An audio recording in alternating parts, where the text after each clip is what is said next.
Hello everyone, once again. This is my second video on the process of Imperial reform, wherein I mostly discuss the Protestant Reformation, the reign of Charles V, and what that meant for the process of Imperial reform. Now, you all know the story of Martin Luther, his 95 Theses, and probably the rough outlines of his theology, faith alone, and so on.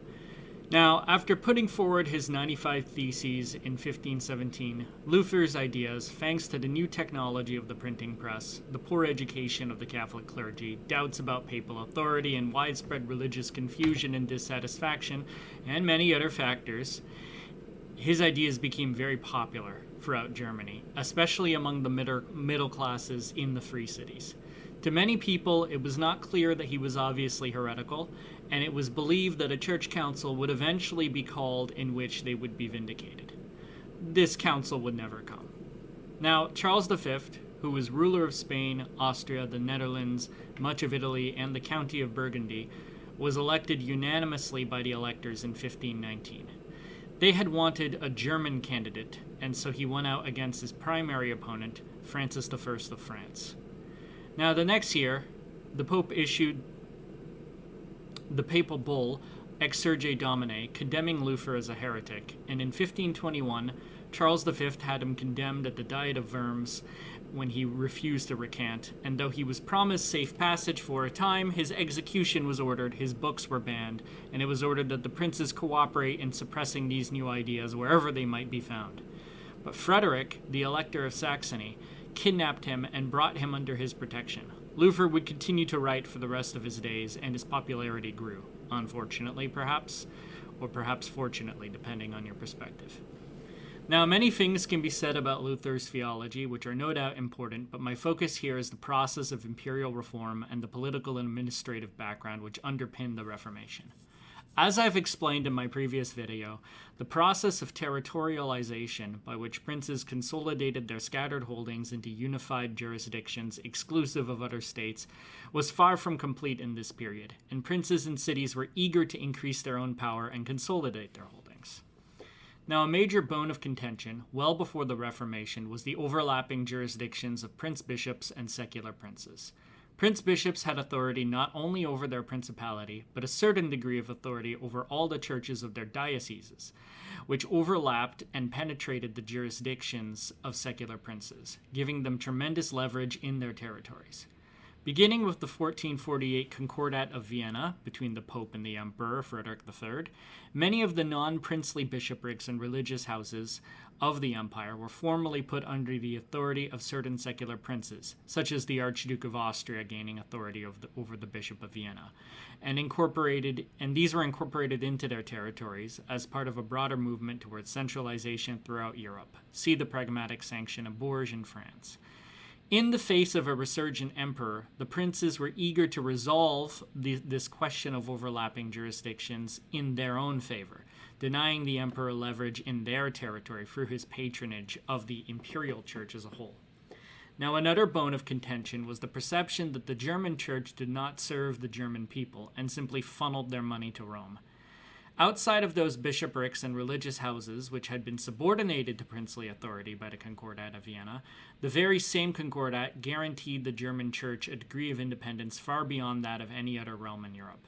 The prince-bishoprics were free principalities, with the cathedral chapters retaining freedom of election against imperial claims to govern those elections, and the Pope retained tremendous oversight over the German church. In practice, far less money from Germany went from the churches to Rome than did in, say, France, where the national church was centralized under royal authority. But their independence from state authority led to a perception that they were indeed funneling money to Rome on a large scale and not using it to serve the German people. The first parts of the empire to begin adopting the Reformation were many of the so-called free cities of the empire. These cities were answerable only to the emperor, rather than to any territorial or ecclesiastical prince, having imperial immediacy, and in practice this meant that they were almost entirely self-governing. Beginning in the 1300s and 1400s, with the rise of the German burghers as a powerful political and economic force, many churches had begun to be endowed by lay people of the free cities, and these people and their descendants had traditionally demanded some say in the appointment of clergy and management of the churches, which gave them much of the legal excuse they needed to begin forcing the issue of the Reformation. This was called the jus patronatus, the right of patronage, and involved nominating or appointing clergy or ex-clergy themselves as pastors. That is to say that in this period, the burghers would begin to appoint Protestants as clergy or nominate Protestants as clergy. Moreover, the wealth of the churches, their corruption, and what were widely believed to be unbiblical practices were seen as justifying the seizure of this wealth, so long as the authorities used this to help the poor, spread the gospel, or educate new clergy. Inasmuch as the local clergy refused to submit, they were seen as being in resistance to the urban authorities, which made those same authorities feel justified in secularizing their holdings and seizing their property wholesale. This was combined with a rather unhealthy dose of mob violence and outright violent seizure. But these were not the primary ways in which church property was acquired or secularized throughout the empire. The princes were far more cautious about adopting the Reformation than the free cities, and contrary to popular belief, the Reformation was not always led by princes in a top-down fashion, but often by the territorial nobilities and the burghers adopting it first, and then the princes going along with it for the sake of peace. The first princes to adopt the Reformation were Philip, Landgrave of Hessen, in 1524, and John the Steadfast, Elector of Saxony, in 1527. Eager to consolidate their own power, the princes began the process of secularizing church property. Most of this property would be put into the hands of new state churches and charities, a far cry from the situation in England, where they were simply seized and used to enrich the king and his cronies. And in some cases, these secularizations were a fait accompli, as many religious houses had become denuded of inhabitants by the zeal of the Reformation, with most of the monks converting in some regions.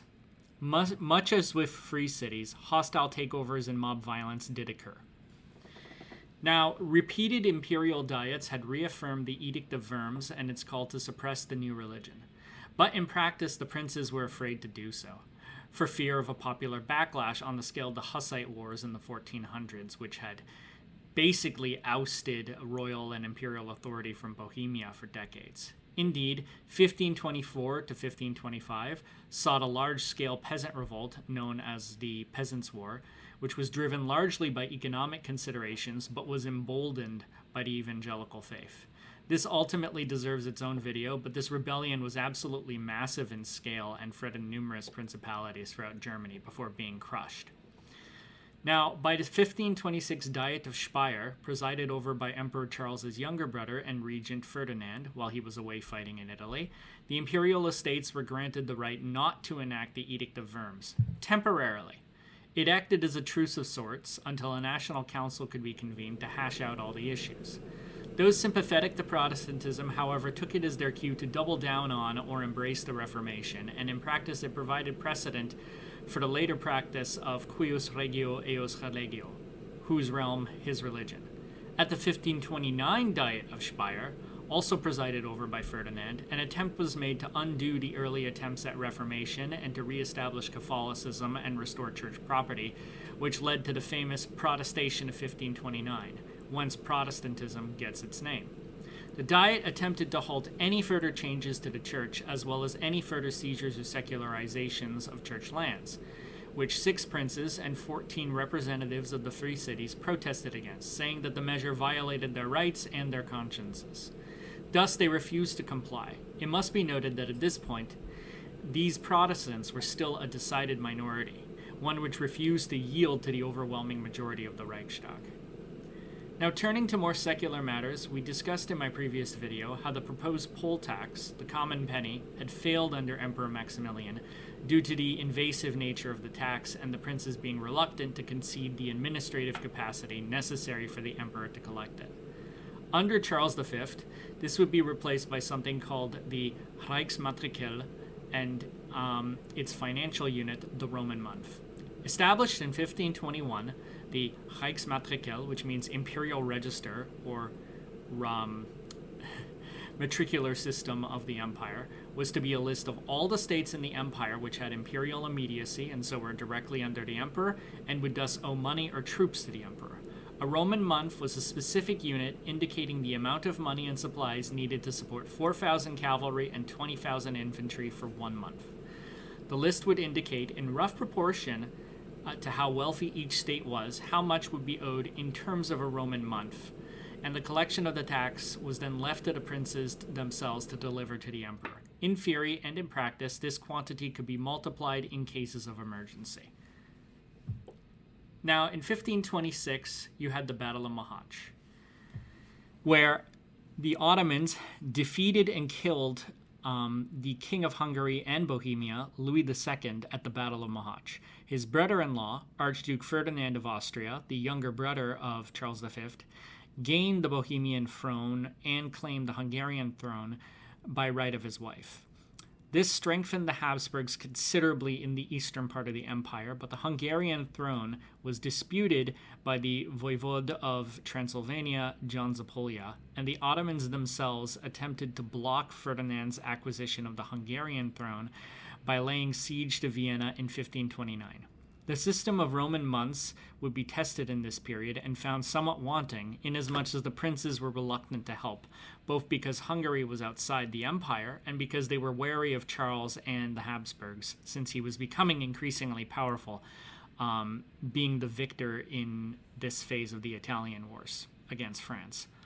Ultimately, the siege of Vienna would be broken, and Ferdinand would gain the western and northern thirds of Hungary, the Ottomans gained central Hungary, and John Zapolya would gain Transylvania, becoming Prince of Transylvania. Now, at the 1530 Diet of Augsburg, the evangelical movement/Protestants spelled out their religious beliefs in the Augsburg Confession, because the emperor wanted to understand what precisely they believed to see if a compromise could be reached. And in 1531, a league of cities and princes under the joint leadership of the Elector of Saxony and the Landgrave of Hessen formed a defensive Schmalkaldic League. Between Ottoman pressure and this alliance, Ferdinand, in his capacity as his brother's regent, was forced to grant/extend temporary religious liberty to the Protestant estates in 1532, the so-called Nuremberg Religious Peace. This alliance emboldened its members to continue secularizing church property and expel Catholics from their lands, and they even made alliance with foreign rulers seeking protection of the King of France, for example. Now, Charles framed this correctly as a conspiracy against him rather than as a war, and he didn't want to frame any action he would take against them as a kind of religious war to eradicate Protestantism, because he had to be careful. Charles returned to the empire in 1546 to crush the League, ironically with the aid of many Protestants who were not members of the League, such as Moritz, the Duke of Saxony, who was the cousin of the Elector of Saxony and ruled a separate part east of where the Elector reigned. And Charles also made an alliance with the Duke of Bavaria, and he promised them the electoral dignity of their Protestant cousins. He promised the the Duke of Bavaria the electorate of the Palatinate in the Rhineland, and he promised the Duke of Saxony the electorate of Saxony if they backed him. And at the Battle of Mühlberg in 1547, Charles crushed and dissolved the League, thanks in no small part to a huge army of Spanish and Italian troops. Charles was, in the eyes of many, no longer really a German, but a Spaniard through and through. The Elector of Saxony was forced to resign many of his lands and his electorate to his still Protestant cousin Moritz, and he and Philip of Hessen were heavily fined and humiliated, brought in chains to kneel and beg before the emperor. Moreover, and to the shock of many, Charles V fined the territorial nobilities of the two princes, treating their subjects as his own subjects, and in the minds of Catholic and Protestant princes alike, this undermined princely authority and the Constitution of Germany. Many of the princes began to murmur that Charles was trying to turn Germany into a centralized monarchy on the model of Germany's neighbors, such as France, and even that he would make the empire hereditary. Rumors abounded that his son Philip, who was far more fanatically Catholic then either him or his younger brother would be and who would be granted the Netherlands and Burgundy, would be made his heir, rather than the more German and more conciliatory Archduke Ferdinand, who would ultimately be granted Austria and who had already been elected as Charles's heir. Shockingly, Charles V also re-established Catholicism in many free cities, and he changed their constitutions, appointing patrician oligarchies to rule them, replacing their previously more democratic constitutions where the guilds held power. Charles did indeed have grand plans for the empire. In 1548, Charles put forward the Augsburg Interim, a kind of hybrid compromise confession for Germany, which would incorporate Lutherans and Catholics. Some of the concessions included married priests and communion under both kinds, but otherwise the evangelical beliefs of the Protestants would be curtailed. Catholics strenuously objected, and he attempted to impose the interim on the Protestants alone, which naturally provoked outrage. Charles also proposed the creation of two imperial leagues, one northern and one southern, in which the princes would be more closely managed by the emperor. Now, Duke Moritz, who it was now Elector Moritz, entered into a conspiracy with the Protestant princes and the very, very Catholic King of France. In 1552, the Second League attacked the emperor, many of whose troops had withdrawn, and the Catholic estates denied him the help he needed, not wanting to increase his power. He was forced to withdraw to Innsbruck, barely escaping, and later that year, he signed a treaty at the Peace of Passau. Now, Charles was now broken and left negotiations of the ensuing religious peace to his brother and heir Ferdinand. At the 1555 Diet of Augsburg, three principles were arrived at which would define the religious peace for almost a century.